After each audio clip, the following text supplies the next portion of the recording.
I call to order the June 26th City Council meeting. Welcome, everyone. For those in attendance this evening, if you wish to speak during the citizen comment period, please sign up on the rosters at the back of chambers. Councilman Lee, will you lead us in the pledge? I pledge allegiance to the flag of the United States of America and to the republic for which it stands, one nation, under God, indivisible, with liberty and justice for all.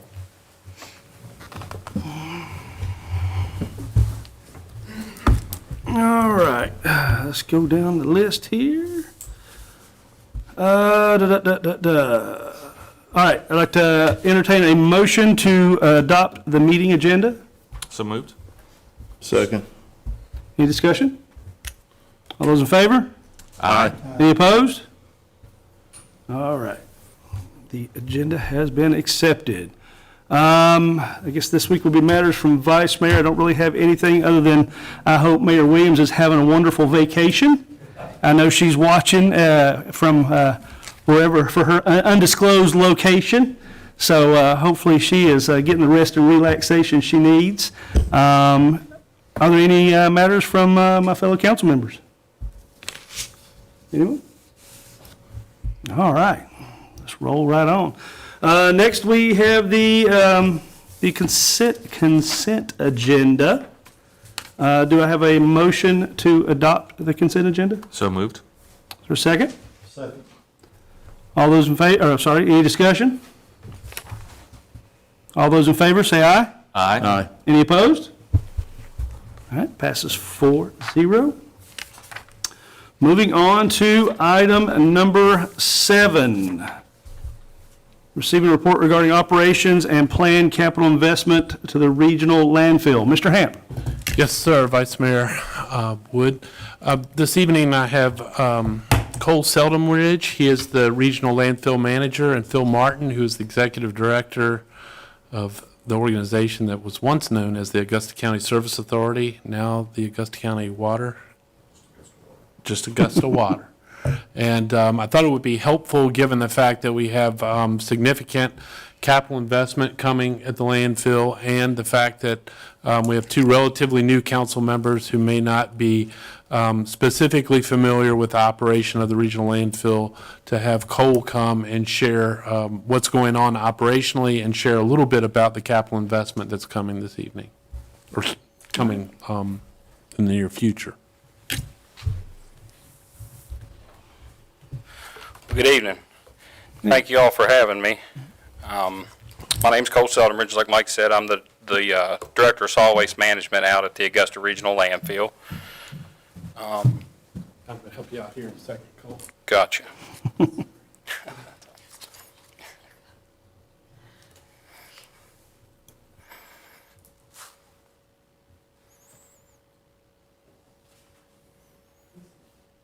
Ms. Tate?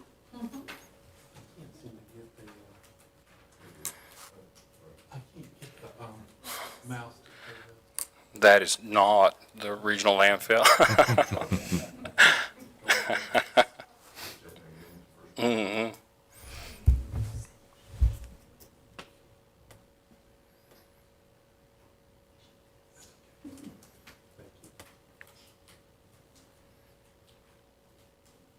There we go. There it is. Sorry about that.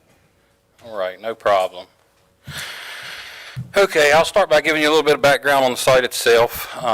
It's approximately an 845-acre site. The site actually contains 2 municipal solid waste landfills. One of those permits is in post-closure care. It's an older unlined facility, and the other permit is where we're actively filling right now. We also have a public use site to accept residential household waste, and on average we do about 500 tons per day. We're open 6 days a week year-round. And I've got some statistics from 2022. In 2022, we received 157,375 tons of waste. We served 262 customers at our public use site and had over 57,000 scale transactions. All right. Mike asked me to talk a little bit about the project we've got going on and some of the capital planning that goes into that. So our current fill area, solid waste permit 585, has a liner area of 80 acres. The construction of that was phased into 7 separate waste cells. Phases 1 through 4 have already been constructed. Phase 5 is currently being constructed, and phases 6 and 7 will need to be constructed in the future.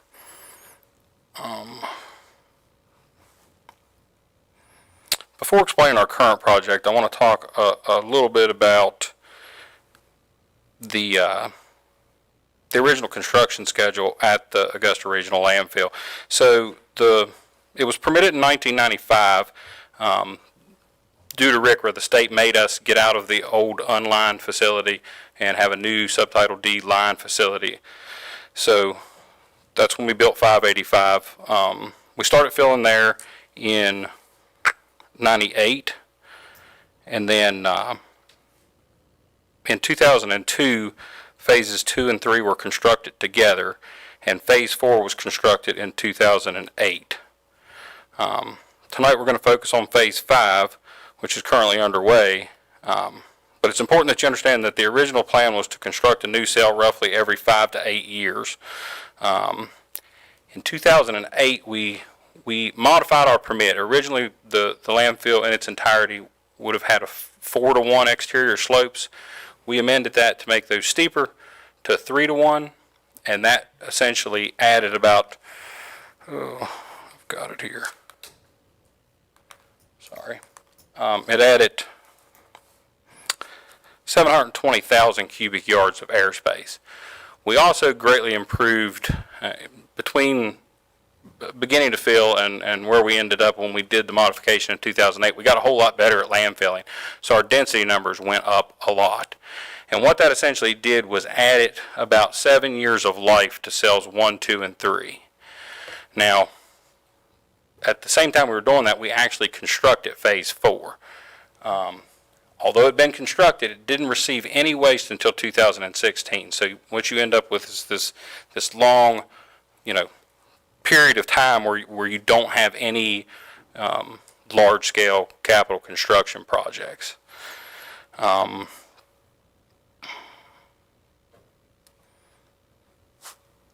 here, on this slide, I just want to point out that, as you're looking at it, phases 1, 2, and 3 in the blue up there in the corner, and then also phase 4 in the back, those have all already been constructed. The main project is going to be phase 5 there in the center, and phases 6 and 7 to come in the future.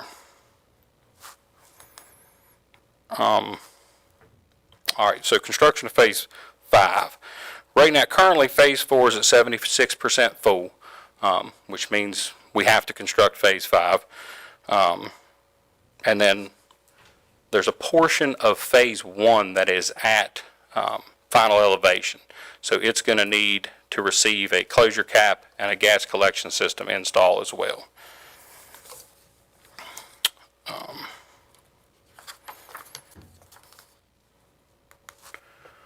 All right, on this map, I'm showing you phase 5. Phase 5 has 8 acres of liner area and a capacity of 1,306,000 cubic yards, which makes the life expectancy on phase 5 about 6.5 years. That's why I went through so much time to tell you about the length between the project, because we're going to see that tighten up a little bit as we continue to construct. Some of the challenges with this project, we don't have a lot of soil suitable building construction materials specifically for landfills at our site. In the past, when we constructed phases 1 through 3, we were able to utilize some clay resources that we had on the site. Unfortunately, we used up most of the clay that we had. So in phases 4 and now in phase 5, we've had to use something called a geosynthetic clay liner, which is basically like an engineered bentonite liner. It's very expensive. It's not as expensive as trucking clay to the site would be, but it's substantially more expensive than if you were to have material on site that was suitable to use for that. Also, an issue we ran into with this specific project is everything within the cell itself has to be non-calcareous, the engineered stone that we use, which means it has less than 15% calcium carbonate, which makes it not limestone. And here in the Shenandoah Valley, most of what we have and deal with is limestone. So the fact that we have to bring the stone in from further distances, coupled with the fact that, hauling and the price of fuel last summer and everything else that's went up, that's been a bit of a challenge with this particular project. And then I did mention that in the last 18 months we've seen a pretty substantial increase in materials, labor acquisition. Just like everything else has gone up, the cost to do this type of construction has gone up. Construction on this project began on May 1st. Project completion is scheduled for December of 2023, so we should have it done before the year's out. And the contracted price to construct this was $6,977,351.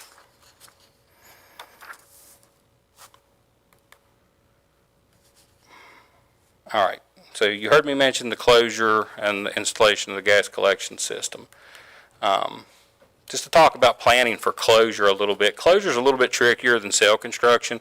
Cell construction is kind of a product of your waste intake. It kind of happens as it happens.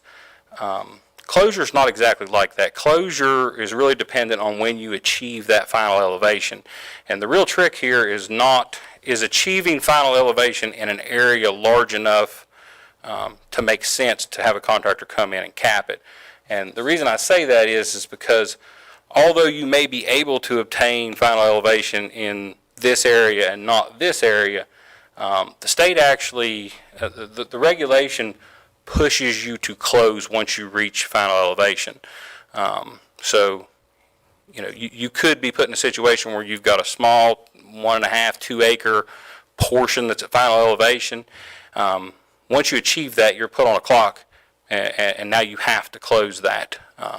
So that it presents a challenge for planning for the closures, because, like I say, what you're trying to do is collect enough of an area to get it up to closure grade and make it a large enough project to make sense.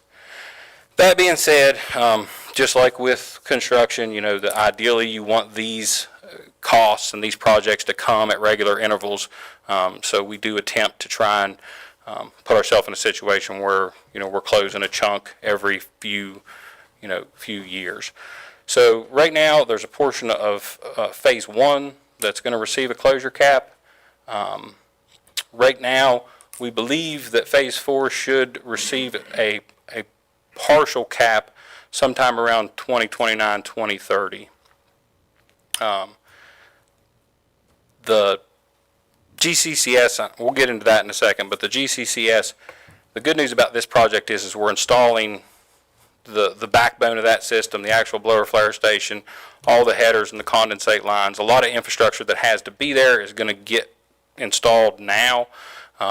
So planning for that going forward will be you'll never have another huge capital push toward gas collection system. It's just going to come as adding or subtracting wells or running new piping. All right, on this map, you see the portion of phase 1 that's going to receive the partial capping. It's approximately 8 acres.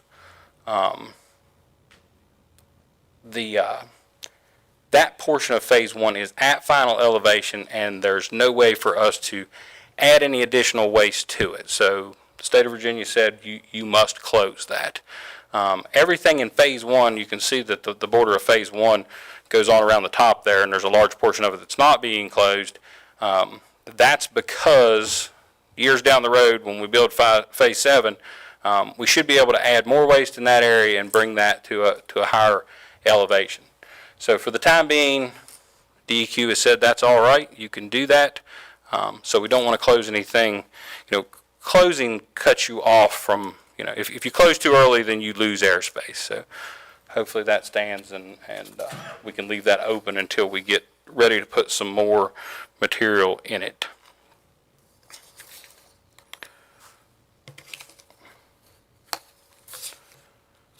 All right, when we talk about a closure cap, there are some minor benefits to installing the cap. One thing it does for us is it eliminates the infiltration of stormwater into the waste, and that should reduce leachate production. The area that we're closing isn't large enough to make a huge impact on leachate production, but it should help. It contains gas emissions so that you can more readily feed them to the gas collection system. You don't have a lot of that landfill gas escape, or the portion that's under the cap itself. The cap helps steer that toward your system. And it also, landfills are, when they get close to closure, they're predominantly slopes, which, is a lot of maintenance as you deal with erosion reels and trying to establish grass and stabilization issues. A cap fixes that. The engineering is in place to deal with the slope stabilization issues. All right, so the GCCS. The GCCS is going to consist of a blower flare station. This was the best photo Google would give me. Oh, that's quite a bit larger than the one that we're going to install, but you get the idea. It's going to have a set of blowers and a flare with it, and then there will be, on this current project, there's going to be 23 vertical extraction wells. Now these wells are going to be all over phases 1, 2, and 3 because it is producing right now. So not just the closure area, they extend all over phases 1, 2, and 3. And then we're actually going to run, during this project, we're going to go ahead and run a header out to the end of 4 so that we have it. I think that in the next 3 years at least, we should be able to start sinking wells on phase 4. So we wanted to go ahead and get that portion of the infrastructure in place. Another thing everybody loves to talk about when we talk about landfill gas is the potential for revenue. There is indeed a potential for revenue. There's a lot of people out there that have managed to make some money on landfill gas. That's cooled off a lot in the last few years. It's not nearly as easily accomplished as it was a few years ago. But the good thing about installing this system is I know that we have developers that are looking at us that are not willing to come in and do install work for us, but they really want to see us actually put the system in and then know how many CFM of gas we're producing at the pipe. So I think that there's an opportunity for this to make us a little bit more attractive to developers. Maybe somebody can come in and make a deal where we do make some money. The Augusta Regional Landfill is not really in a good location to do some of the things that you can do with landfill gas. We're kind of out on our own. Direct pipelines are kind of hard. I think that one of the most viable pitches that we've heard lately would be a landfill gas to energy project where basically you generate electricity using gas. But I don't want to get ahead of myself. Like I say, I think that this will show us if that potential is actually there once we get the collection system in. And it's very market dependent. There's a lot of subsidies involved with it. The federal government has a lot to do with how much money you can or can't make when you deal with landfill gas. So everything I just talked about, the closure cap and the gas collection and control system install, should begin this fall. And it's projected to be completed in April of 2024. And the contracted price to construct on that was $4,284,627. Okay, Mike did tell me, or asked me to talk a little bit about Waynesboro's share in this. I really don't want to read all those numbers to you, but you can see that well, maybe I should back up a little bit. So what we did was we bid this, every piece of construction I just talked to you about, we bid it all together as one large project. And we did that to try and take advantage of any economies of scale there. these sound like really big numbers and big projects, but in the big scheme of things, these aren't. Neither one of these projects was super attractive to contractors by themselves. So pulling them in together allowed us to get a little bit larger, more qualified contractor on site, and it, reduced some of the costs like MOB and things like that.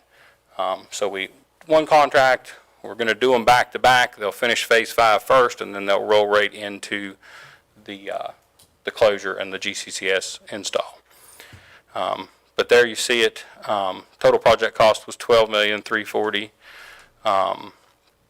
It's going to be funded. $7,620,000 of this is going to come from the sinking fund, and the capital budget contains $4,720,000, of which Waynesboro's share is 24.16%. So of the project itself, $1,140,352. Other capital expenditures contained in the fiscal year 24 budget. We did have some other money for operations. We've got some wetlands mitigation funding, building and site improvements, $281,000, equipment purchase $220,000. So total capital budget fiscal year 2024 landed at $5,231,000. Waynesboro share again is 24.16%. So total budget, Waynesboro share $1,263,810. Questions? Just for my own curiosity, what dictates the elevation before you cap it? What drives of course, it's all in the permit. Yeah. But basically what's driving your elevation is that exterior contour. So when I talk about the 720,000 extra cubic yards, some of that came from the fact that you did steepen that slope, but a lot of that airspace is at the top, because the steeper that slope is, the further you can go until you reach a point. That point is what the build out shoots for. That's not super achievable. You still have to be able to drive and put vehicles on top of it. But a lot of that additional space came from that. And the good news is the entire permit was at 4-to-1s. When we did the permit mod, we modified all exterior slopes. So, it'll be realized in the future, but we did add a substantial amount of life to the facility by doing that. And then if you look at the one thing to note is when you look at this map, 1, 2, and 3 looks very large. 2 and 3, although we've constructed them and we filled waste in them, not huge amounts of airspace. 7 looks small, but it's dependent on 2 and 3. Once we start filling that, you'll fill against 2 and 3. So you get in a situation where phase 7 has a life expectancy of about 20 years. So we're gonna build up to that, and then there's gonna be a whole lot of life once 7 is constructed. Gotcha. Did I answer your question? Any other questions? Well, thank you, Mr. Settleman. We appreciate your presentation. Very good. Thank you all. All right, so there's no action required, just informational. We'll move on to item 8, which is to receive a presentation of the proposed annual action plan for the use of entitlement funds provided through the Community Development Block Grant by Ms. Tate, our Director of Community Development.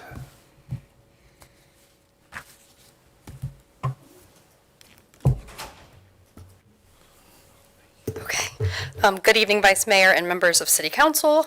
Tonight I'm going to be presenting on the Community Development Block Grant Fiscal Year 2023 Annual Action Plan related to the CDBG Entitlement Community Program. So first I'm going to provide just a brief background on what the Entitlement Community Program goals are.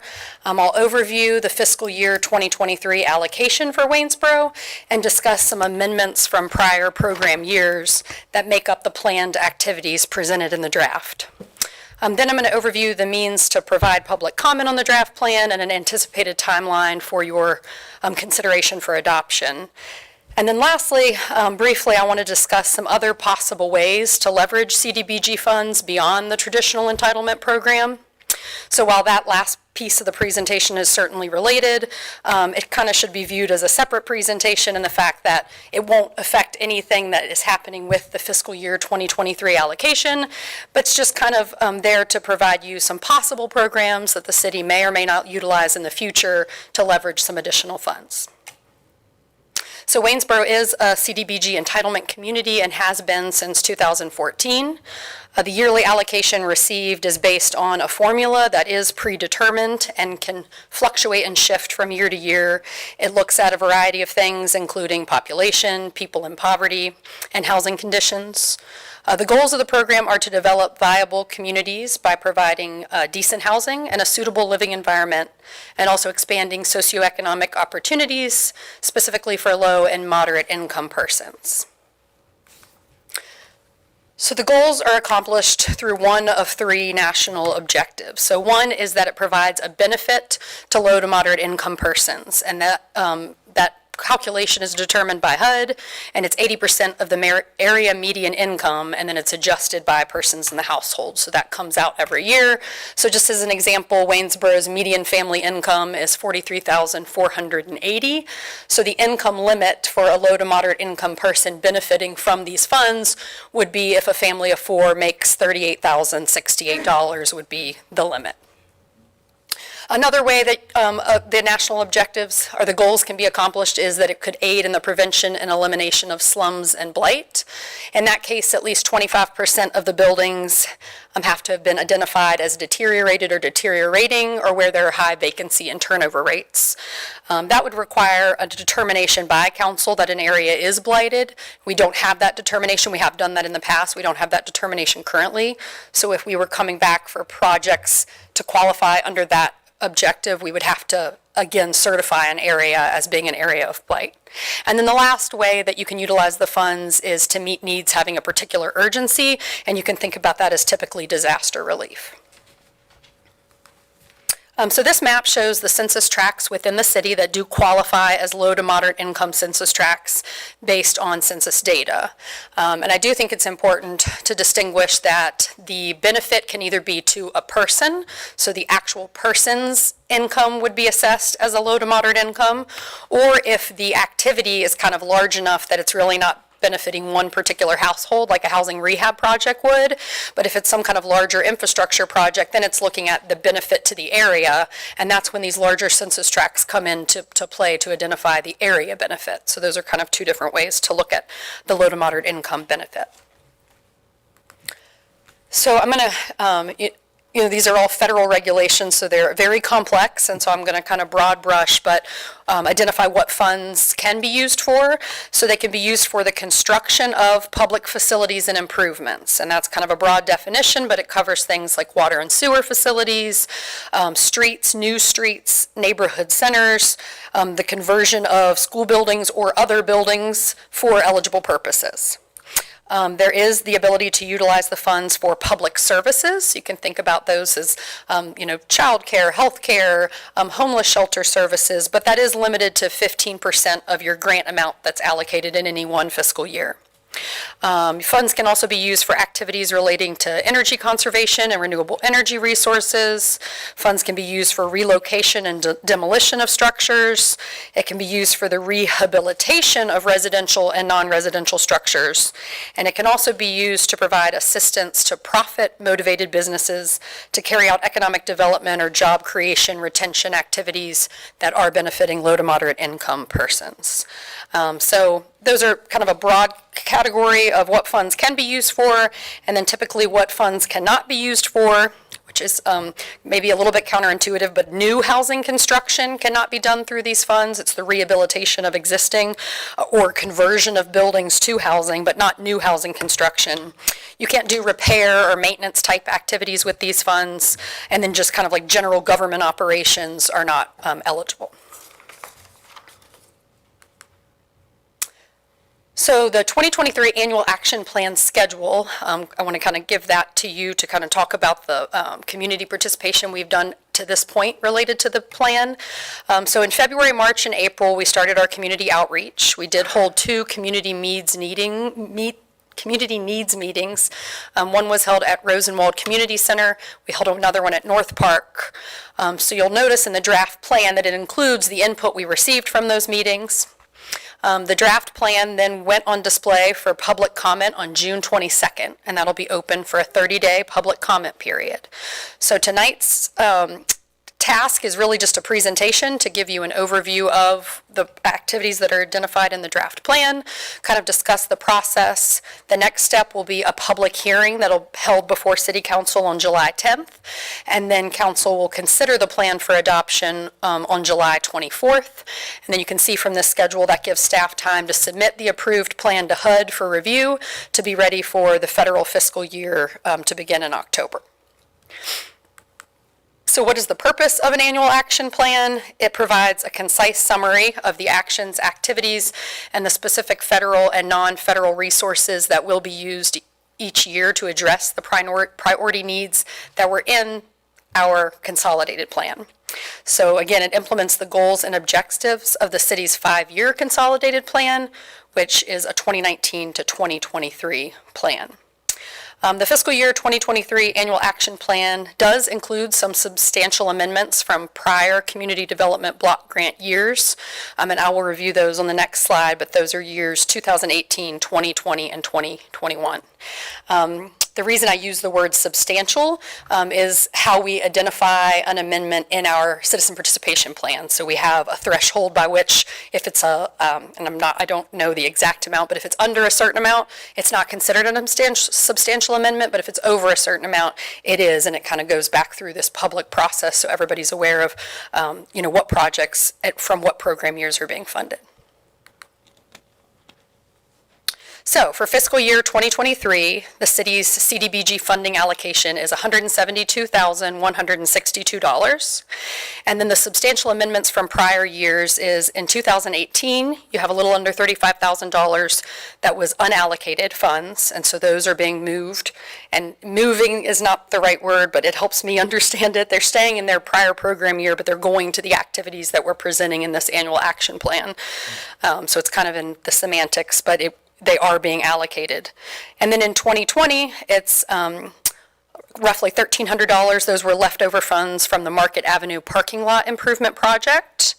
In 2021, it's $96,600. And those are a couple different things, and I can give you the specific breakdowns if you are interested. But one is funds from a Habitat for Humanity infrastructure project that was identified in 2021, and it was for, since you can't do new housing construction, it was for a street connection. But then because the street connection is benefiting a larger area, not just specifically low to moderate income persons, that project was actually determined to be ineligible because of the census tracts designation. There also are some leftover funds from a downtown resurgence grant, and then reallocation of Port Republic neighborhood signage and landscaping funds. So in 2021, there was some money set aside for signage and landscaping funds. After some discussions with our consultants, they feel that those things, signage and landscaping as a standalone project, are not eligible. So this 2023 annual action plan recommends moving those funds to this project that I'll discuss in a moment. And then the last substantial amendment is from 2022, roughly $25,800. Some of that is program income, and then most of it is reallocation of what was identified in that program year as Port Republic neighborhood revitalization projects, but no specific project was chosen. It was related to the Port Republic Road neighborhood plan, and so those funds also make up this total fiscal year 2023 project fund of $330,921.26. So what is this draft plan recommending for 2023? So 3 proposed projects. One would be Rosenwald Community Center accessibility, and I'll kind of discuss what all that means in a moment. Second is the LifeWorks project, specifically the Bread Basket, which is a food pantry project. And then lastly would be Warm Homeless Shelter Assistance. So the Rosenwald Community Center Accessibility Project would make the Rosenwald Community Center ADA accessible. So it would include installation of an elevator inside the building, interior and exterior ramps, ADA accessible street crossings across Port Republic Road at Fontaine Street, so including curb cuts, high visibility crosswalk markings, and signage. This would be a multi-year project in that it would use funds from fiscal year 23 and the prior program years that I mentioned in those substantial amendments, and that would be a funding amount of $305,097.26. The next is the LifeWorks project, identified as the breadbasket. So LifeWorks project is a nonprofit organization that's working to impact the community through initiatives that are addressing homelessness and supporting advocacy and food justice. The breadbasket is a community food pantry, so it's meant to serve those that live in food deserts and those living with food insecurity. The funds would support the pantry's operating expenses, promotional materials, and supplement the pantry's offerings in categories that may be in short supply. This project is eligible under the public services cap, so it's half of that 15% public services cap, which is a total of $25,824. So half of that going to the LifeWorks breadbasket project would be $12,912. And these would be carried out through subrecipient agreements. So we've done this in the past. And so it's a contract, a subrecipient contract, and they submit reimbursements related to these funds. And then the last project, one that we have utilized CDBG funds for in the past, is Warm Homeless Shelter Assistance, and it'll support their activities to provide emergency and temporary housing to homeless individuals. And they would also, under this draft plan, get half of that public services cap at $12,912. So the draft annual action plan is available for review on the city's website. We also have paper copies on display in our offices in the Community Development Department, Waynesboro Public Library, Waynesboro Redevelopment and Housing Authority, Shenandoah Valley Social Services, the Rosenwald Community Center, and Embrace Community Center. Questions and comments can be submitted to the Community Development Department by email or mail, and those are noted within the plan and also here on the slides. So the path to adoption, as I mentioned earlier, is the plan will be available for a 30-day public comment period.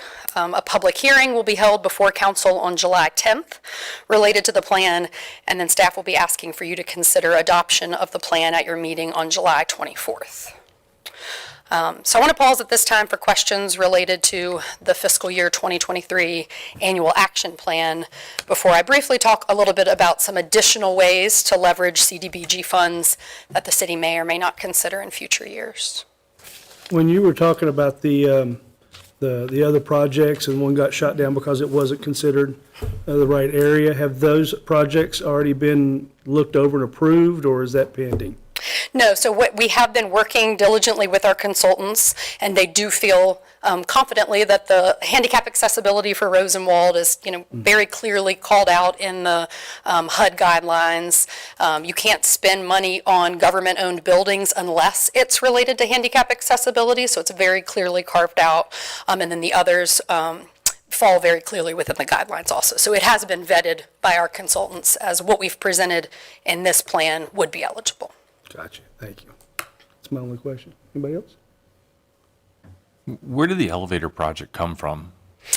So at the Port Republic Road neighborhood meeting, it is, I don't know if it's identified as a specific action item of the plan, but it is incorporated in the plan, and that the community wasn't like their priority of all the projects, but it was something that was spoken about both during that process and then brought up at the community meeting. It is an eligible project. Several of the other items from the Port Republic Road neighborhood plan are a lot more programmatic in nature, and having a hard time fitting, what we hoped might come out of that planning process would fit kind of nicely into eligible projects. That wasn't necessarily the case, and that's not a bad thing. They have lots of other good ideas. But so this is one that was seen as the ability for us to, know that it was eligible and easily focus on those funds through the grant year process. Would maintenance of that elevator be eligible? I do not think maintenance of the elevator would be through CDBG would not be, no. I'm just concerned with Yeah. no. monitoring of the elevator and shenanigans and being out of service repeatedly and just creating a maintenance nightmare. Particularly since at that meeting, at least, and maybe Mr. Lee, you recalled it something different, but I don't remember that specific request being made. And I imagine that's probably half of, or nearly half of the $300,000 estimate. I imagine that's going to be a Yes. very sizable component of. Yeah, I remember it coming up, Okay. so, as a possibility, yeah. And we do have some general, just rough estimates on the elevator project. And the hope is that, yes, some of those additional funds would be available for pedestrian crossing and, while landscaping and some of those things can't be standalone projects, the hope is that maybe they could be incorporated into kind of the larger handicap accessibility project that not only includes internal building improvements, but also outside accessibility to the building. Okay, thank you. Okay. So now I'm just going to briefly go through some CDBG entitlement programs or ways to leverage some additional funding that council might want to consider in future years. So next year, we are going to need to update our 5-year consolidated plan. So that's kind of like the big comprehensive plan, whereas the annual action plan is the year-to-year plan. So we're in a place next year where we're going to be talking about what type of CDBG entitlement community, do we want to be? Do we want to focus on infrastructure projects? Do we want to focus on economic development projects or projects that help retain and create jobs for low to moderate income persons?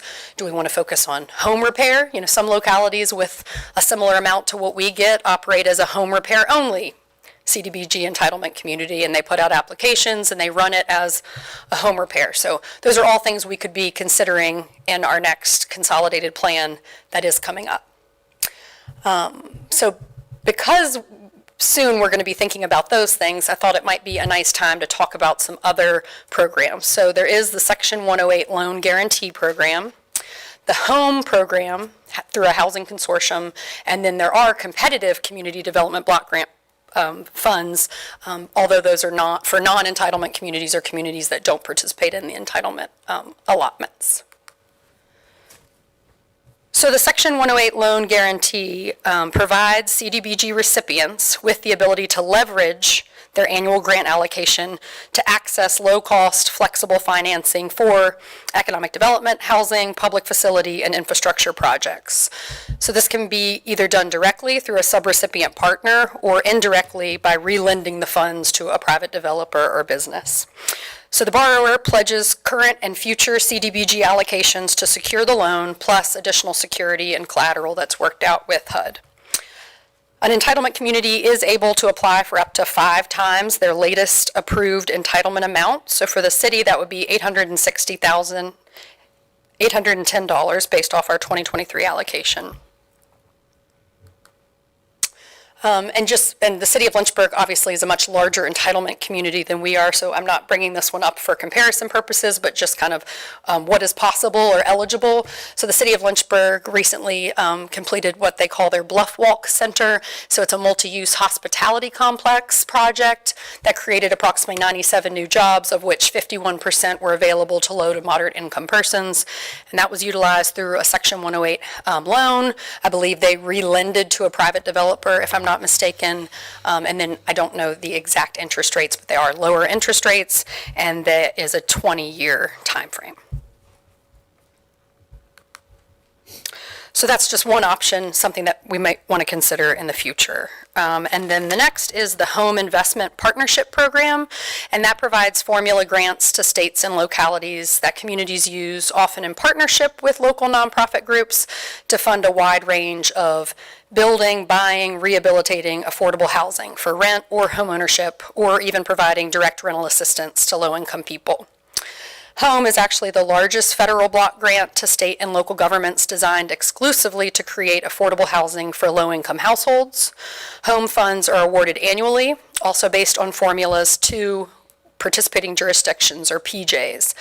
The program's flexibility allows states and local governments to use their home funds for grants, direct loans, loan guarantees, or other forms of credit enhancements or rental assistance or security deposits.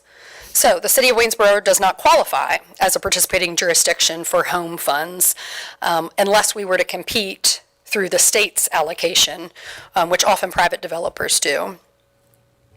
But a way to access those funds would be through a consortium. So forming a consortium is a way for local governments that would not otherwise qualify for that funding to join with other contiguous units of local government to directly participate in the Home Investment Partnership Program. Just first, kind of a overview of the size possible. So in fiscal year 2023, HUD approved 148 consortia participating jurisdictions. These PJs include among their members jurisdictions that are really interested in taking a more regional collaborative approach to affordable housing. So the representative of the consortium is known as the lead entity. So you have, multiple jurisdictions that are contiguous, but you do essentially assign one entity as kind of the lead entity to be responsible for the long-term affordability requirements of all projects developed by the consortium. So as you can see, this is a really complex process that requires a great deal of regional cooperation and is not something that could be established quickly, but it is another way to regionally leverage funds for affordable housing projects.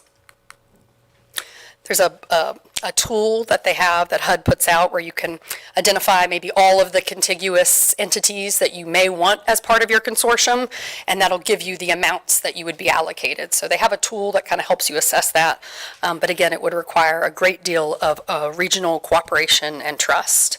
So home funds are distributed by the formula. So 40% are distributed to states and 60% are distributed to local units of government or consortiums.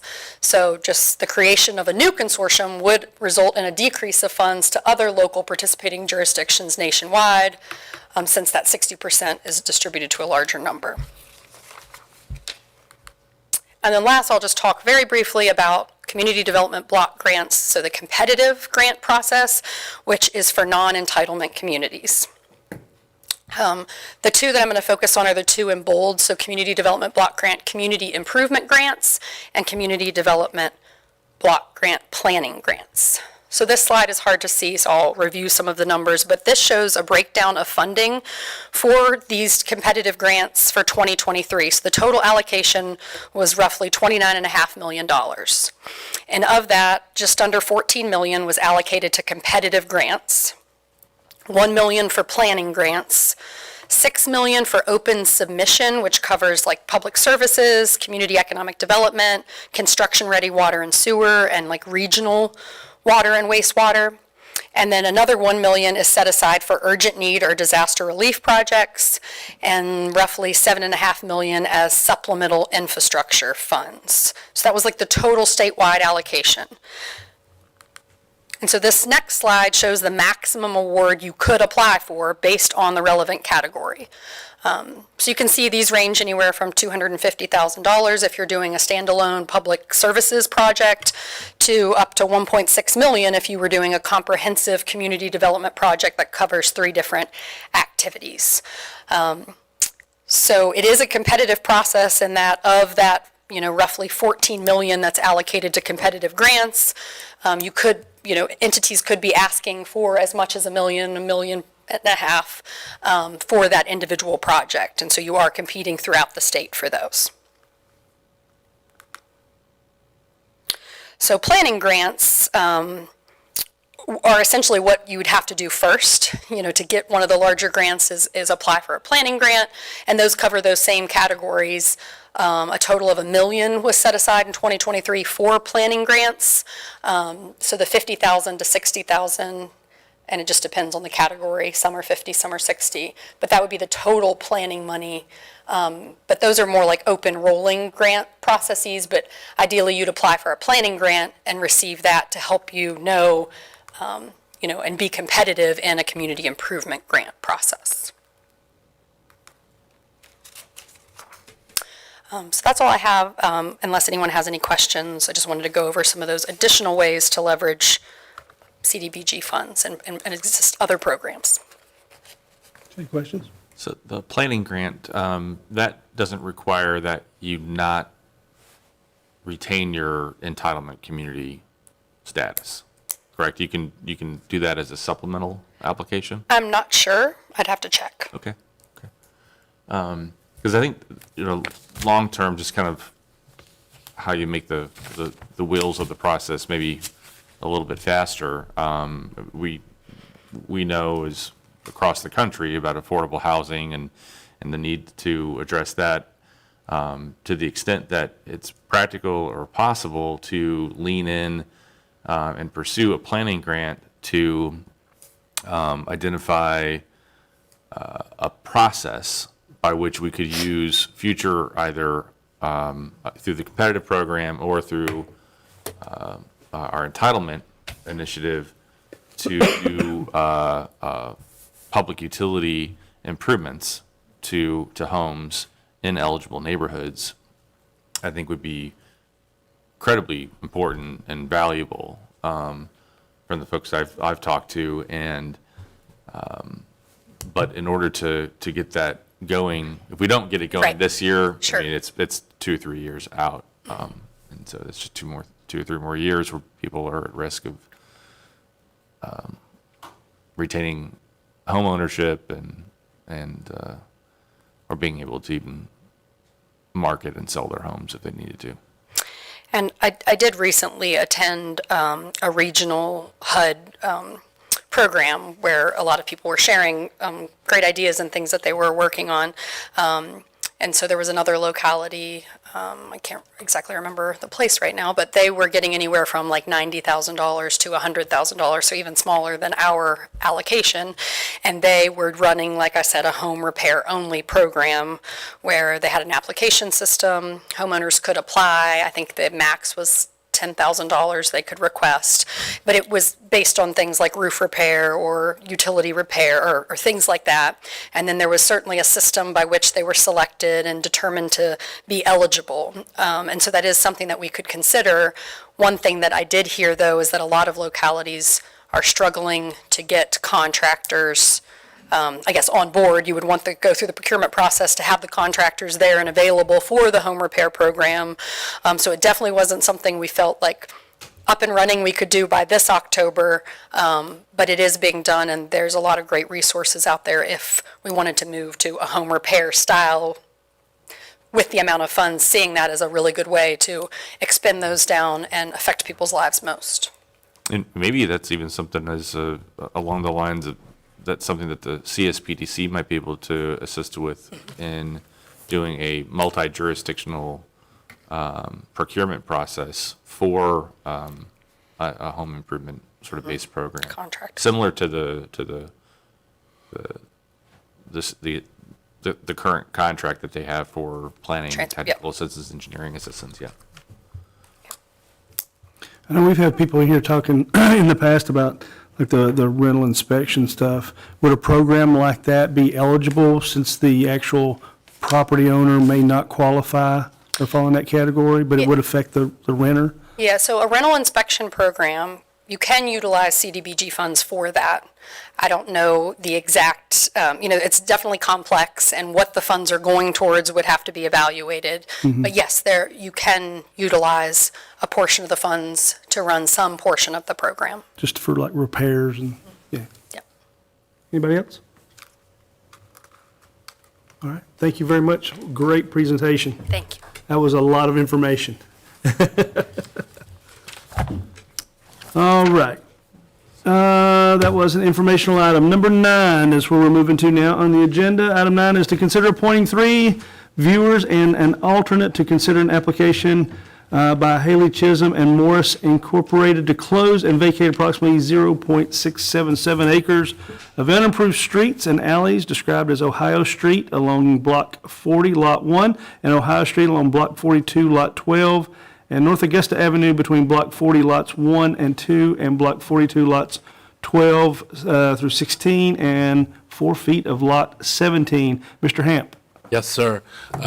Ms. Tate will be back before us in July to give an explanation of the application. This evening, council is simply asked to appoint viewers.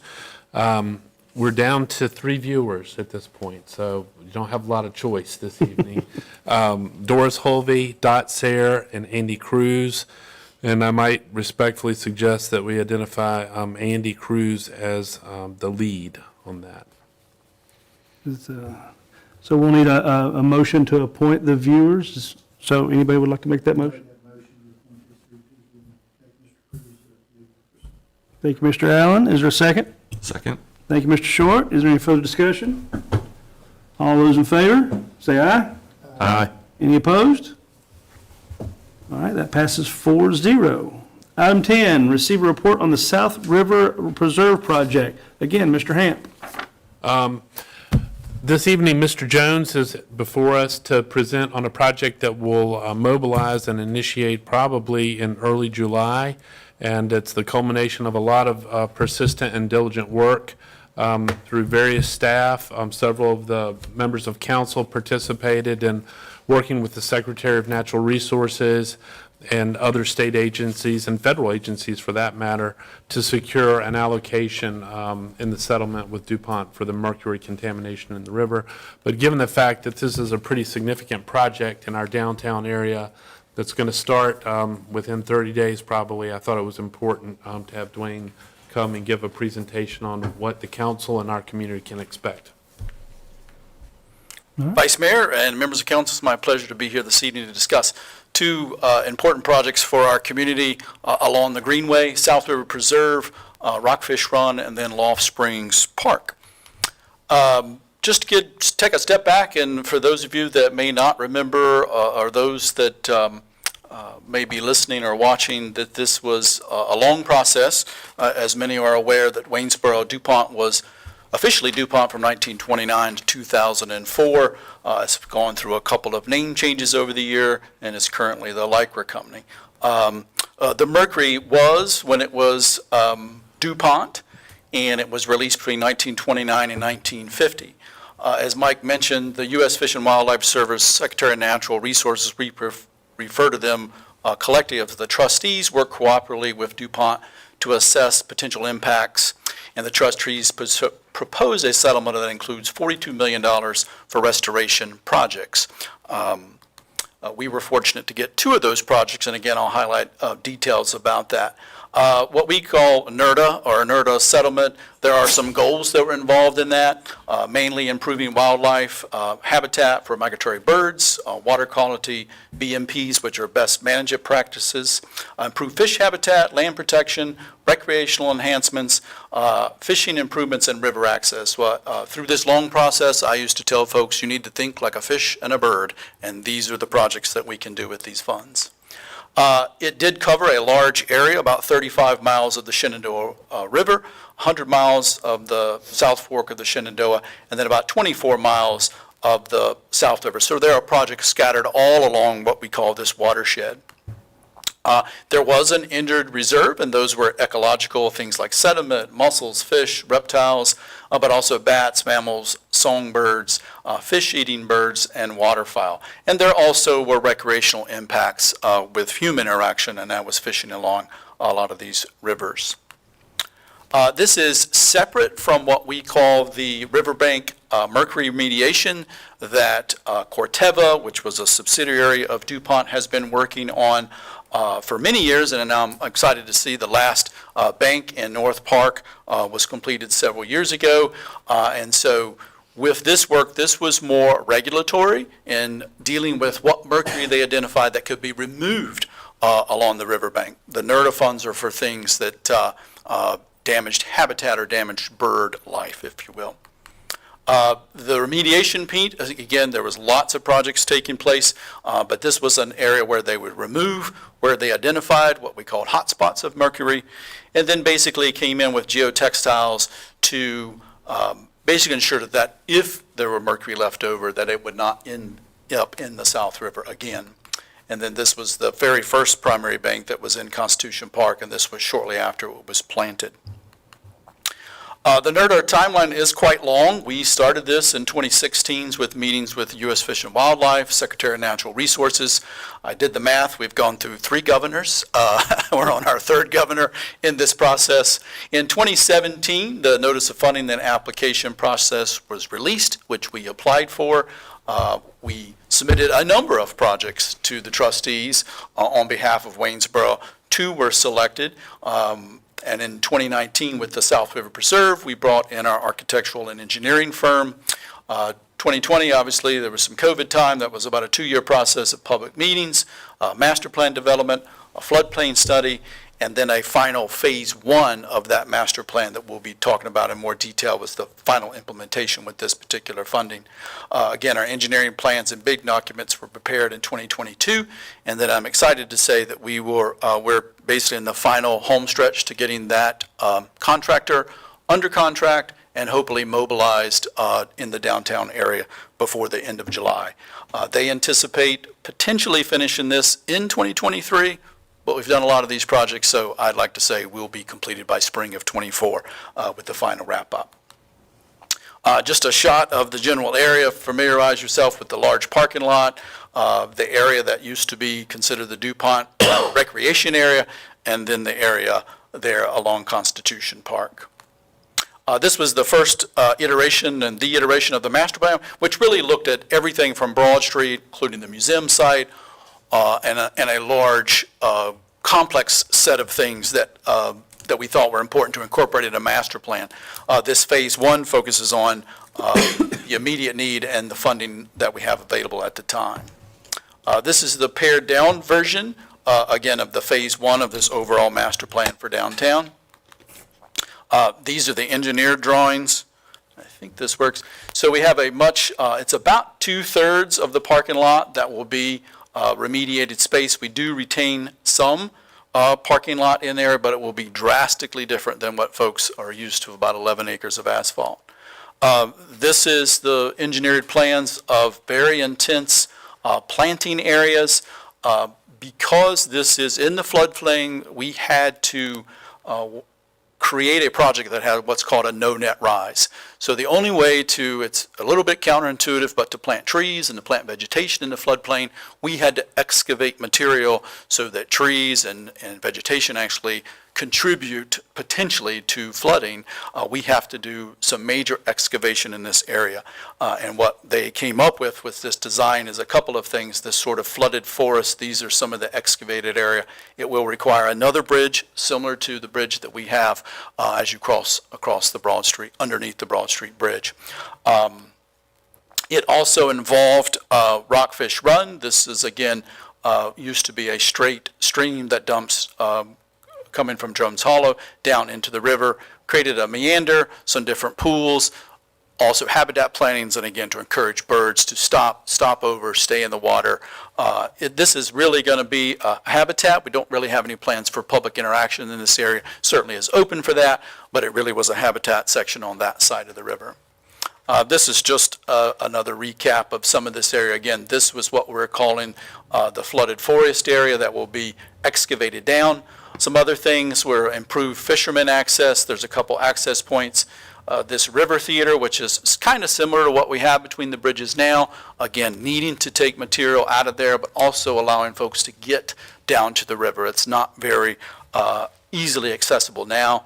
It sort of takes the Greenway, which was now a very linear experience through there, pulls that off and puts a different experience for the user in the Greenway, and again, providing some parking down in the lower section off of Short Street. Again, this is a close-up there of Rockfish Run with this meandering, heavy vegetation in this area, rerouting the stream, again, to cool it off, also changing the channel and the angle that it comes into the South River, again, improving water quality and habitat for birds and potentially fish.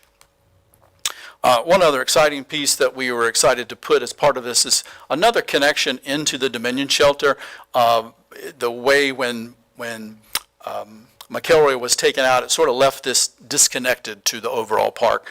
And so there's also way down here in the corner by the Main Street Bridge will be an ADA accessible fishing pier that we are linking those two pieces together. Again, adding folks and recreational opportunities that may not have had a chance to fish on the South River. It's exciting. It's a little small piece of the project, but we're very excited to have this as part of the project overall.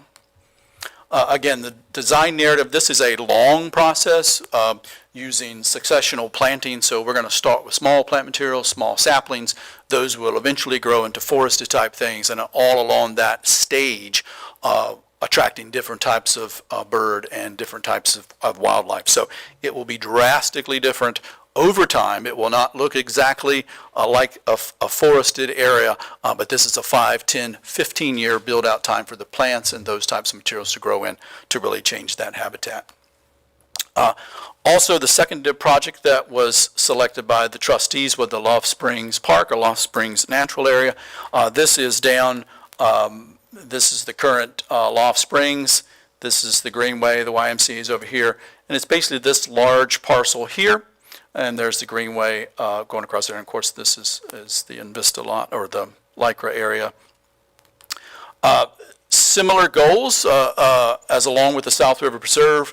One of the goals was to daylight and restore the Loft Springs, enhance the overall experience to the Greenway and South River, reveal some site history, restore habitat plantings, and then also there was a stormwater component that we did not have in South River Preserve, but we did have in the Loft Springs project.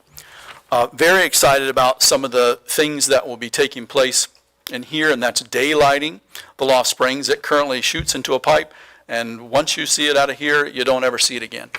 There'll be another small pedestrian bridge, but the ability to expose that spring and then put it back into the South River, we think will just be an incredible change in that area. One of the things that we're super excited is this large black fence will be located to here. So we'll open up all of this area to secondary trails. We still will remain the AT hiker area, and also some auxiliary parking in here as well, as we think that this will increase as a pocket park for different folks walking, and a truly different experience for folks that are traveling along the Greenway. This had a very similar, we pitched both of these projects, but this one is just a little bit behind on ours. And so right now, late summer, the final bid document should be out to bid. Hopefully bids back in the fall and reviewed. And we're thinking maybe a summer 2024 construction cycle on that as well. One thing I will note, and just these are two large projects, a lot of soil moving. We will be working with the contractors on both projects to mitigate the use of the Greenway. There will be times where the Greenway will be closed in certain sections. I know that it's shocking for some and will upset folks because of their daily routine and the popularity of the South River Greenway. We see about 6,000 in the peak season a month of traveling on the Greenway, but it's impossible to do this size and scope and scale and keep everything just open for full use. So there will be, we will develop press releases, use our Facebook page to put the information out.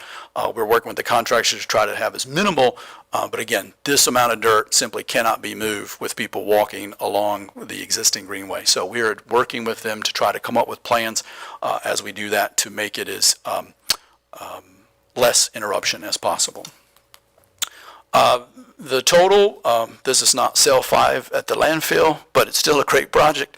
The South River Preserve, again, was about $2.8 million of grant funds. We were able to match this with a SLAF grant of about $312,000, and the Loft Springs Natural Area is about 1.2, so about $4.3 million that we're going to be spending along the South River, and what I think truly are going to be two exceptional projects coming up here in the near future. And again, we hope to have the contractor on site at the end of July. And so I'll entertain any questions or anything that I did not cover.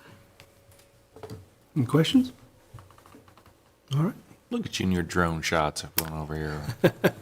Gives you a good picture of what it looks like now. So, Good deal. excellent. Thank you. Thank you. So, Mr. Mayor, before we move on, I would like to take the opportunity. Mr. Jones touched briefly on the remediation aspect of this experience, and I wanted to compliment Dwayne for his work in communicating and negotiating and overseeing the interests of our park system while that work was going on. I think if it were not for his fierce advocacy and efforts to preserve the assets in our parks, specimen trees, access, landscaping, et cetera, and also negotiate that the work be done in a way that extended some benefit to our various parks, we could have been run over pretty seriously, and we wouldn't have the park system that we have today. And so I wanted to compliment Dwayne for his work in kind of engaging and negotiating and advocating and protecting the resources that we have in the park while they did that fairly extensive work along the way. We weren't able to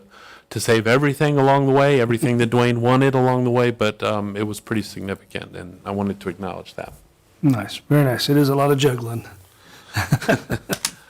All right, let's move right along on the agenda. Our next item is number 11, receive a report regarding the amendments to Chapter 14, Animals of the City Code. I'll refer to our city attorney, Ms. Michelson. Thank you, Vice Mayor Wood, members of council. I apologize, I don't have nice, pretty pictures like Dwayne had, but I'll try not to bore you. But I wanted to provide more of a general, kind of big picture overview of some of the goals that we'd like to achieve and some of the areas of the amendments to Article 2 of Chapter 14, the animals, which mainly focus on companion animals, dogs, cats. Really, the impetus behind some of these changes are, again, to update the city code to be consistent with some changes over the years to the Virginia Code, and as well as try to find some consistency and commonality with our partners in Stanton and Augusta County in areas of common interest such as code enforcement and the animal shelter. And also to address some kind of particular issues that the city, the police department and the animal control warden or officer, animal control officer are experiencing with different companion animals in the city. And if you have any questions during the course of it, please just kind of jump in or, highlight it. I don't want to miss any areas of particular concern or any questions that you guys have. Some of the areas I'm going to talk about, the three major areas of changes. One is to fees, and I kind of wanted to give you a big picture of what kind of fees are charged in this area. One, which the city does not yet charge for, but it is an opportunity and it's allowable under the Virginia Code, is what's called a facility or an impoundment fee. And it's a fee that the city can charge for a city resident having an animal impounded at the animal shelter. It doesn't have any relation to, why the animal is there. It's not like a violation of the code, like running at large or something. It's just the fact that it's at the facility. And the Virginia Code allows any locality to enact an ordinance if it so chooses to have such a facility or an impoundment fee. The actual charges that the animal shelter incurs are another fee, and this relates mainly to when the animal shelter takes an animal in, mainly a dog found running at large, for example. If that animal needs any medical treatment or updated vaccines or other care and treatment, when the owner is found and or comes in and to eventually recover the animal, the animal shelter can assess the charges that it actually incurred in servicing and caring for that animal. Another fee or cost that we are looking at and addressing are basically violations of the city code. If you have your animal or dog running at large, and that's a violation of the city code, so there's a penalty for that. And currently, it's a class 4 misdemeanor, which is a criminal violation. However, a class 4 misdemeanor is just a monetary fine imposed by the court, and it's up to $250. So the judge would assess the situation and determine what would be an appropriate penalty for that class 4 misdemeanor. There is an opportunity to have civil penalties as well for different violations. For example, right now, currently, the city code reads to have the dog license, like the tax, that is imposed every year, you got to get, pay for your dog license. If you do not timely file for that dog license each year, there's a $10 civil penalty. And one of the points of discussion is whether the city would prefer to be uniform and have all of them be, class 4 misdemeanors, to have a summons issued by the animal control officer, go to court, and the judge assess if the person disagrees, sort of like a parking ticket. If the person agrees to pay and says, yes, I'm sorry, I forgot, or, didn't realize it was after February 1st, I'll pay my $10 and, don't need to go to court, don't need to have a hearing in front of the judge. Or if the person says, no, I didn't own the dog at that time, and, has a factual dispute, for example, they can say, well, I'm going to contest the summons and set a court date.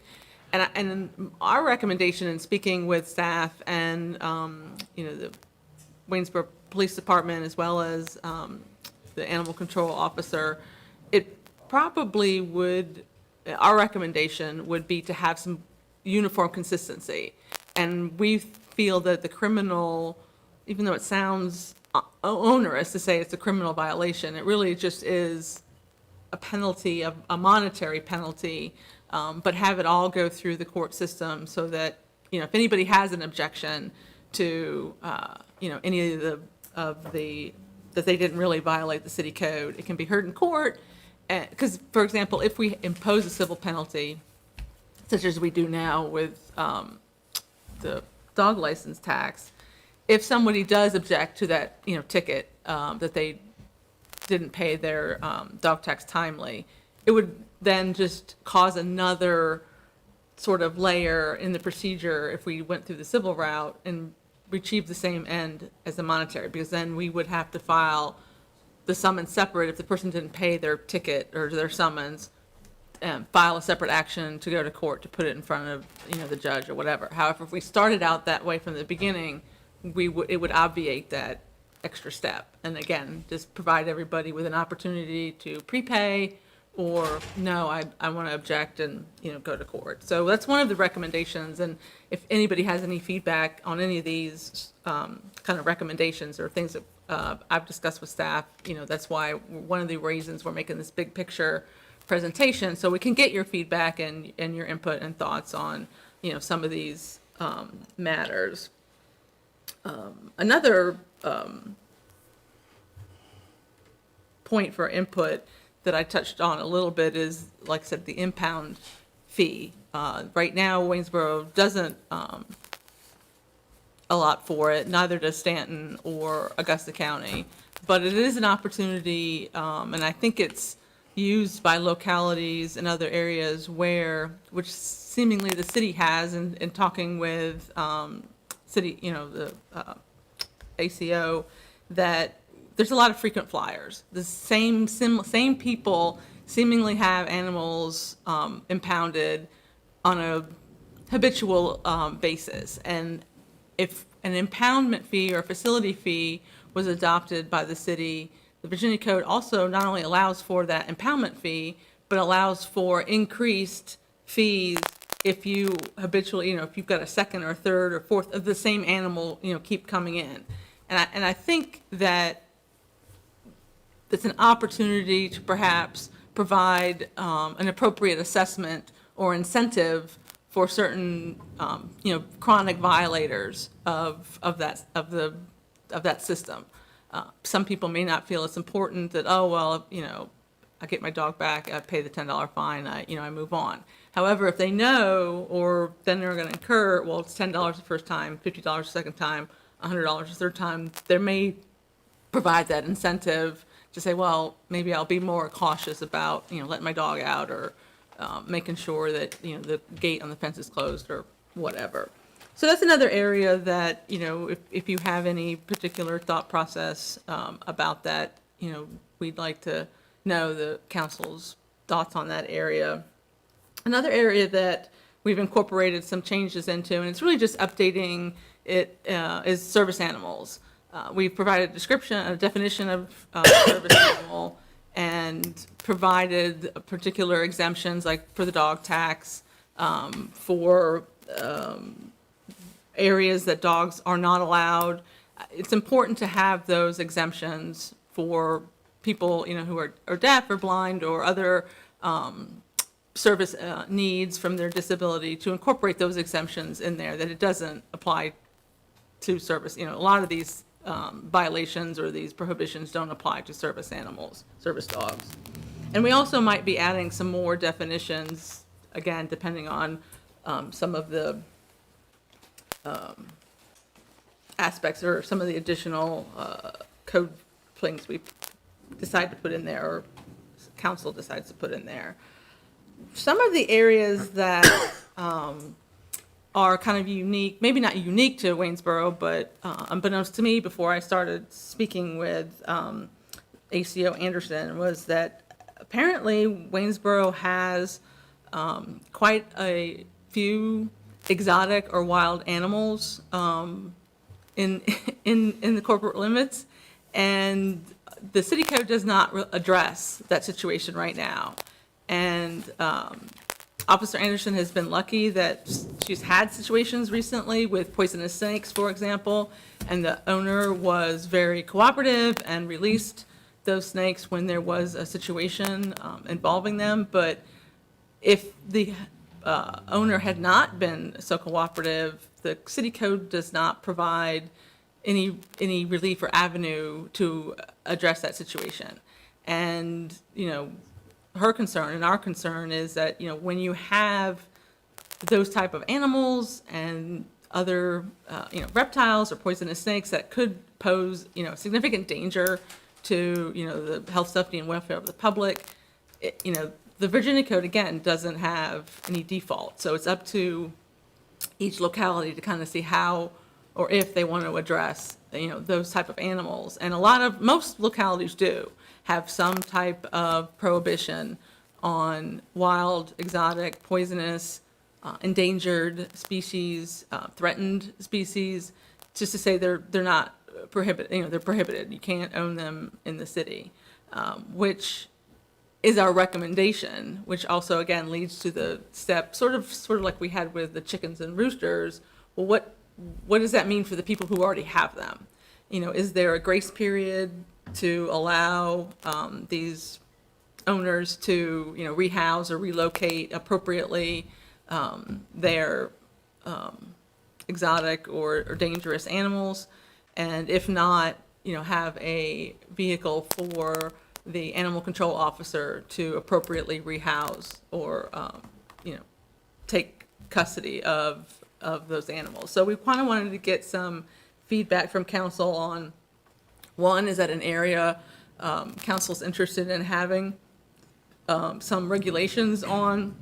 And two, if so, what's council's thoughts on how do we transition, into that for current owners of those types of animals? And there's also some other areas that we've seen lately have arisen that we wanted to see if we could address in the dangerous dog area. I don't know if it's just coincidental, but we've had a couple of dogs who are dangerous but have not yet been declared dangerous dogs within the meaning of the code. Because you can treat declared dangerous dogs differently. Like you have a 10-day quarantine, the homeowner, the dog owner can't keep them and say, okay, well, I won't let them out, or I won't let them. But we've had situations recently where dogs have been dangerous, have had severe bite situations, and before we could get to court, the same dog had another serious bite situation. So we're looking into maybe if we could add some exceptions to the 10-day quarantine or the homeowner having the ability to keep the animal when there's a serious, injury to another person. And the Virginia code is pretty just linear on the dangerous dog process, but we're looking to see if it provides enough flexibility in order to, in dangerous situations to protect, members of the public. So that's another area that, because that's been a situation that has occurred recently, we're looking into to see how and if we can beef up, if you will, the dangerous dog when it's not yet been declared a dangerous dog, yet it has committed a dangerous act, if you will. I've also talked to ACO Anderson about doing some informational, either on Facebook, on the city website, and provide information to the members of the public who may not know even one about the changes that council made to Article 1, like for the chickens and the roosters and those changes, and also these changes that will be coming forward this summer to kind of get people, aware of the new code sections, the new processes, the new procedures, and how all that relates as far as, especially I know there's been a lot of questions and concerns about the animal shelters procedures, and so I think it'd be important to have some good relations and informational inputs with the citizens to say, okay, these are the changes that we've made, this is how you can get more information, or just to have some more informational access to people, because of the code sections we made, or the changes we made to Article 1 were, a while ago, and ACO Anderson is really discovering that there's still a lot of people who aren't even aware of those changes. So I think we need to make more concerted effort to get that information out to the public. And those, like I said, those are big picture kind of issues and changes that we will be bringing forward in July, at the first and second meeting in July. But I wanted to kind of provide some information at this point, and also give council an opportunity either tonight or between now and the end of July to give us any feedback or thought processes on some of the changes to the amendments. Yeah, I'm sure we'll have more questions as we go along. I got a couple right off the top of my head first. The facility fees, and even maybe some of the, like if they find one unvaccinated or something like that, and they have to give some sort of medical treatment, if they don't have the money to pay that and they want to reclaim their reclaim their pet, will that stop them from reclaiming their pet at that No, time? those two are completely separate, Yeah. items. Good. When you come and recover your animal, really it's just proof of ownership Yeah. of some sort, and then the dog is handed over. But if there are fees, like fees for a facility fee, if Yeah. the city council were to impose one, and/or actual expenses incurred by the shelter, those are later, again, would be in the form of a summons issued by ACO Anderson, and then through the court process, Yeah. they would, again, it would be more like a judgment against the person, and they would make whatever arrangements they could to pay it, or, And that fits more with the state code rather Yes. than what we've been doing in the Yes. past.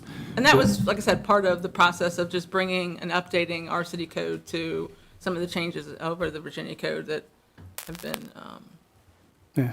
just like I said, updating and being consistent with the Virginia code. Yeah, something I was just thinking about when you said that, we were talking about the exotic pets, and then you moved on to the pets that have had a history, and I don't even know if I know how to say it right, but maybe putting more demands upon the owner in order to increase how they house and maintain and take care of it, to try to limit it. Because sometimes you have a pet that's Houdini, it's going to get out. I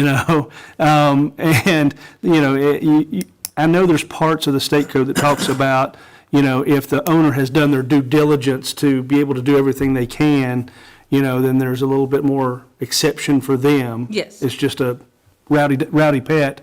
But if they do have an exotic pet that is poisonous or dangerous, or, because I don't want to limit people what type of pets they have, but if you're going to have an exotic pet or you're going to keep a questionable pet, then, you know, you got to make sure the people around you are safe. So they should be almost held to a higher standard, I guess, to take those steps to make sure that nobody else gets hurt or harmed or, you understand what I'm trying? Yeah. Yes. Okay, good. I was hoping it was clear.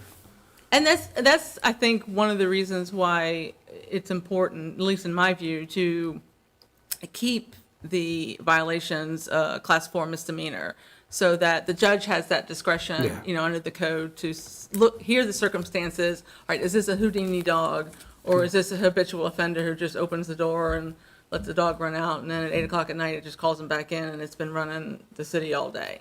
You know, so that's why we have an objective process to be able to say, okay, everybody present their evidence, and the judge will, you know, weigh that and consider what's the appropriate sanction at that point. Yeah, like in my house, our pets are part of the family, and we want to make sure, and everybody has different taste in what's a part of the family, you know, so I would never want to limit, but that people need to take responsibility.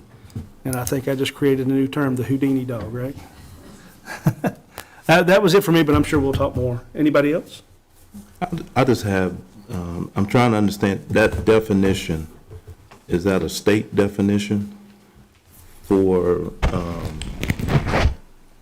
the service dog? Yes. So the state doesn't recognize a dog that may have been issued based on a service-connected disability. Am I reading that right?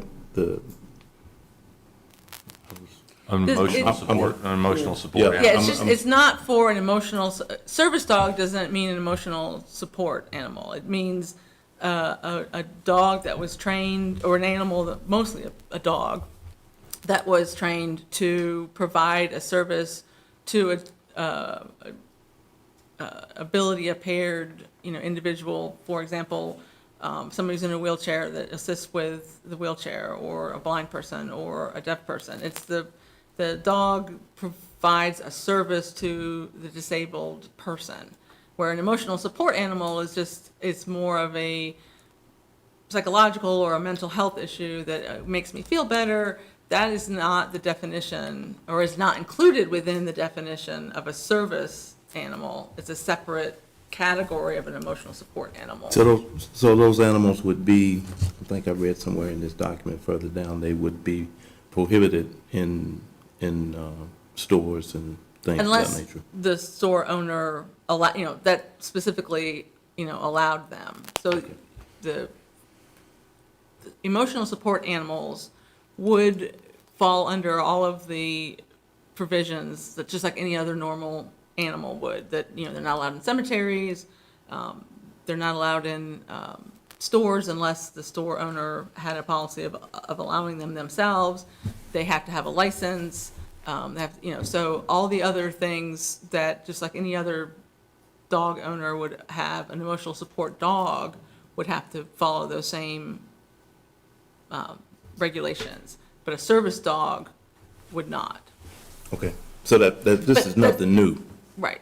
And the reason, I mean, and again, it's council's purview. If council as a whole wanted to include emotional support animals in that exemption, that would be something we would need to know to be able to address that in the definitions. But that's just common in having, that's the definition of service dog. And we've exempted service dogs, but not emotional support animals. So the state of Virginia has a certifying agency for service dogs. Would there have to be some sort of certifying agency for emotional support animals? No, an emotional support animal only needs a medical provider, which is a very broad definition to say, yes, this animal provides emotional support to the person. I mean, it could be any, I mean, it's, believe it or not, there's been crazy things of like a kangaroo is emotional support animal, or a snake, a poisonous snake is my emotional point. You know, so it's a very broad and very wide array of animals and reasons. And whereas a service animal there is most of them are dogs, but there are some like miniature horse service animals, but they go through a rigorous certification to provide those very needed services to the person. Yeah. It was on the news recently. A lady tried to get on a plane with her emotional support peacock. Yeah. All right. Anything for you? Yeah, I've just got a couple under section 14-43, subsection E. The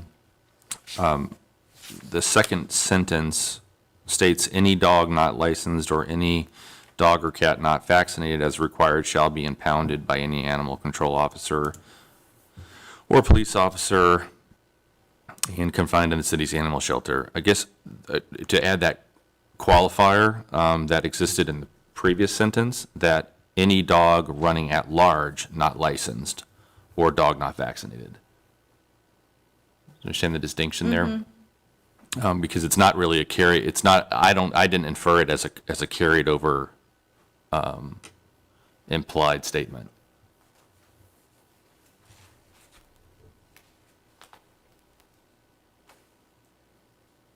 So if you're walking your dog down the street and a cop pulls you over and says, "Let me see your dog's tags," and you don't have it, that statement says that the officer can impound your animal. No, it's dogs running at. It doesn't say that, though. Yeah, well, I'm gonna. Yeah. In such. Under F, subsection F1, if the confined animal is claimed by its rightful owner, such owner may be charged with the actual expenses. I think it gets to Mr. Wood's comment about, would the charge be due at the time that the rightful owner collects the animal?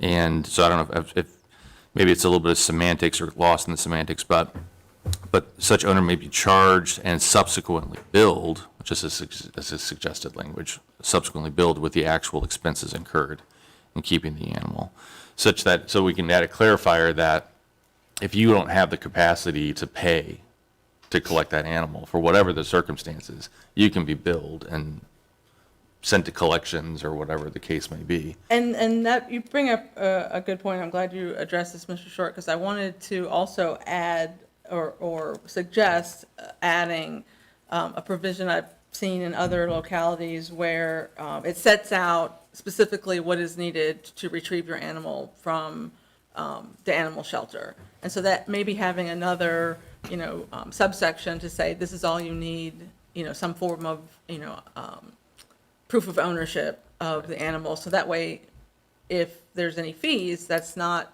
related to retrieving your animal. Right. So that may also provide some clarification. Yeah, that'd be great. Next one was G, and I promise it's not all of them. So G is the, under subsection 2, a disinterested person provides a written statement that the dog or cat exhibits behavior that poses a risk of physical injury to any person confining the animal. The animal may be euthanized after being kept for a period of not less than, it says 3 days, but in every other circumstance of in other areas of the code, that is limited to 5 days. So,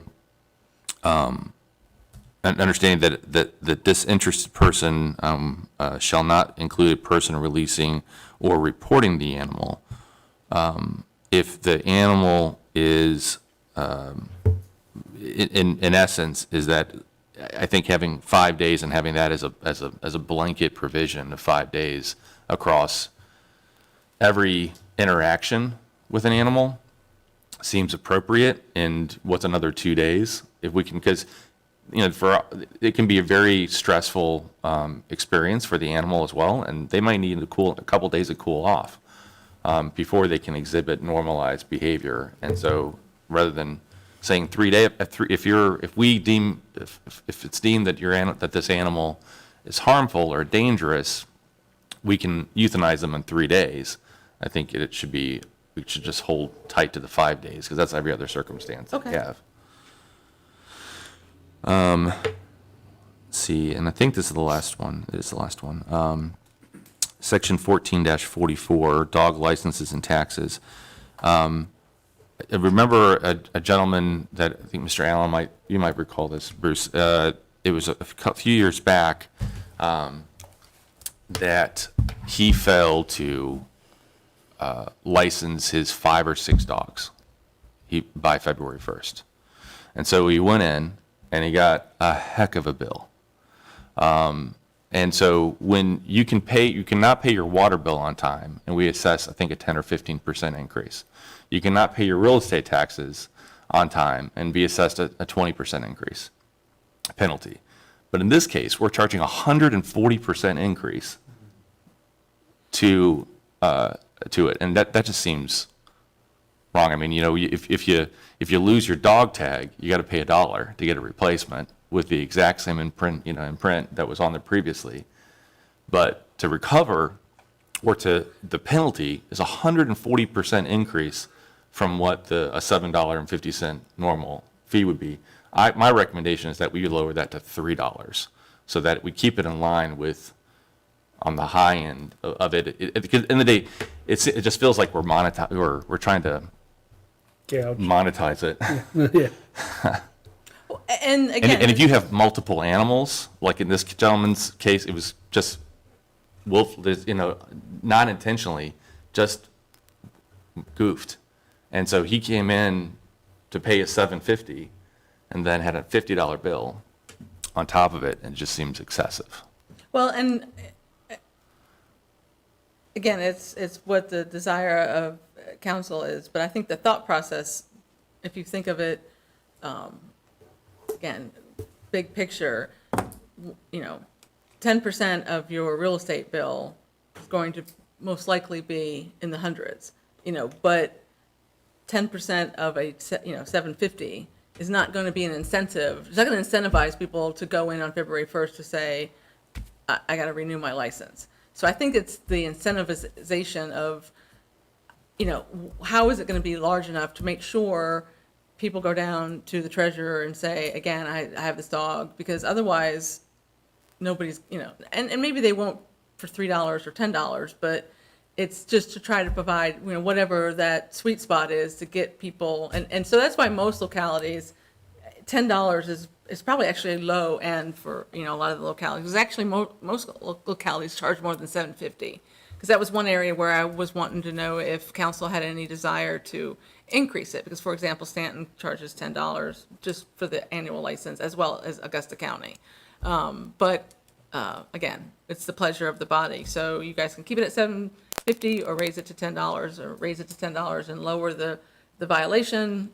But again, it's trying to find that incentivized number that doesn't create, a burden. But if to my point, if you have 5 dogs, you should be responsible, 1, and 2, $50 doesn't seem a whole lot of money. I can't imagine what the dog food costs if you think $50 is a lot to get, a license.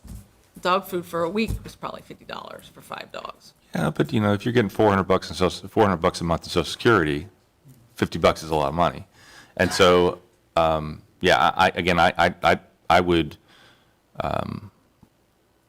I would also be, I think a counter perspective could be that you might find that there are people who just after the first year of finding out they have an extra $10 per dog, they go, I'm just not going to get the license every year.